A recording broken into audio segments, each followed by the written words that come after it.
Assalamualaikum warahmatullahi wabarakatuh. Alhamdulillahirabbil alamin wa bihi nasta'inu wa ala umuri dunya waddin. Wassalatu wassalamu ala asrofil anbiya'i wal mursalin wa ala alihi wa ashabihi ajmain amma ba'd. Jamaah jula rahimakumullah, kembali lagi dengan Kultum, satu tujuan, tujuh hidayah. Alhamdulillahirabbil alamin, sampai hari ini kita masih diberikan umur yang panjang oleh Allah Subhanahu wa taala, sehingga kita masih diberikan kesempatan untuk beramal ibadah di dunianya Allah sampai hari ini. Jamaah jalla rahimakumullah, ketika kita membahas mengenai puasa dan bulan Ramadan, tentu itu tidak akan lengkap ketika kita belum membahas salah satu malam yang dimuliakan oleh Allah Subhanahu wa taala, yaitu malam Lailatul Qadar. Lail artinya malam dan Qadar artinya penentuan. Lailatul Qadar, malam penentuan. Sejak kecil kita diajari bahwasannya malam ini adalah malam yang lebih mulia daripada 1000 bulan. Kalau kita kalkulasikan 1000 bulan itu sama dengan sekitar 83 tahun. Suatu ketika Nabi didatangi oleh para sahabat. Ya Nabi, kami ini kecil-kecil dan umur kami sangat pendek-pendek. Bagaimana cara kami mengejar amal ibadah umat-umat yang terdahulu, sedangkan mereka diberikan umur yang panjang, bisa 100 tahun bahkan sampai ribuan tahun. Nabi Muhammad SAW menjawab bahwasannya, jika kalian bisa menemukan satu malam di setiap tahunnya, maka itu lebih mulia daripada 1000 bulan. Dan malam itu adalah malam Lailatul Qadar. Kita ibaratkan saja, misalnya kita menemui Lailatul Qadar di usia 25 tahun sampai 30 tahun saja. Satu tahunnya sama dengan 83 tahun. Maka 83 dikalikan dengan 5 sudah 415 tahun. Itulah salah satu keistimewaan yang diberikan Allah Subhanahu wa taala kepada umat Nabi Muhammad dengan keistimewaan Lailatul Qadar. Lantas siapa saja orang-orang yang nantinya akan mendapatkan Lailatul Qadar? Apakah semua orang Islam akan mendapatkannya atau semua orang yang berpuasa akan mendapatkannya? Tentu saja tidak. Lailatul Qadar akan datang kepada orang-orang yang menyambutnya, orang-orang yang mengharapkan kehadirannya, dan orang-orang yang gembira ketika ia akan datang. Adapun beberapa hal yang bisa kita lakukan untuk menyambut datangnya Lailatul Qadar adalah satu, dengan beriktikaf.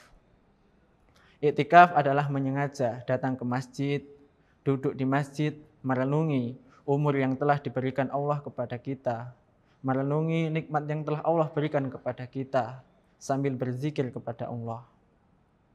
Faktanya, beberapa dari kita masih salah paham mengenai iktikaf. Banyak orang berbondong-bondong membawa kasur, membawa bantal, dibawa ke masjid. Setelah sampai masjid, mereka hanya tidur.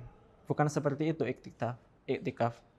Iktikaf adalah kita merenungi nikmat Allah dan apa yang telah Allah berikan kepada kita. Misalkan saja kita datang di masjid pukul 10. Kemudian kita membaca Al-Quran sebentar dan kita tidur di jam 11 malam.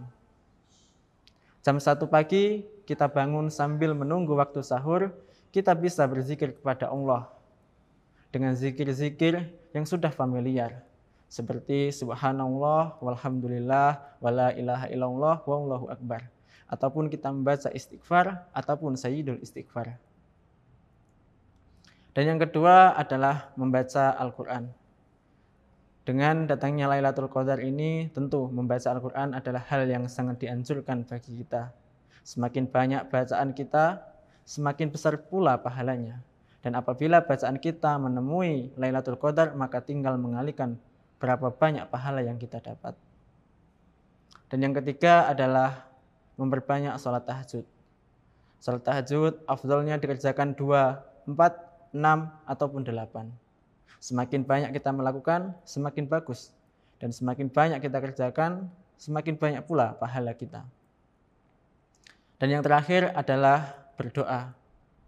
Di malam Lailatul Qadar kita disunahkan untuk berdoa. Berdoa dengan etika dan sunnah-sunnah yang diajarkan oleh Nabi Muhammad SAW. Lantas apakah doa-doa yang seperti kita kirimkan di WhatsApp itu sebenarnya boleh. Namun sampainya akan lama. Berbeda ketika kita berdoa mengikuti apa yang Nabi ajarkan.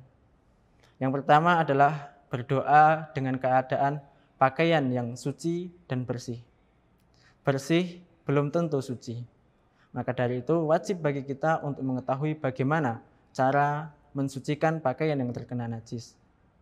Selain suci dari pakaian, kita juga harus suci di badan kita. Kita wudhu, kita mandi besar terlebih dahulu, itulah yang diajarkan Nabi.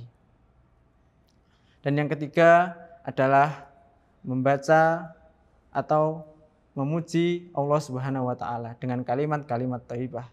Kita awali dengan pujian-pujian subhanallah walhamdulillah wala ilaha illallah wallahu akbar.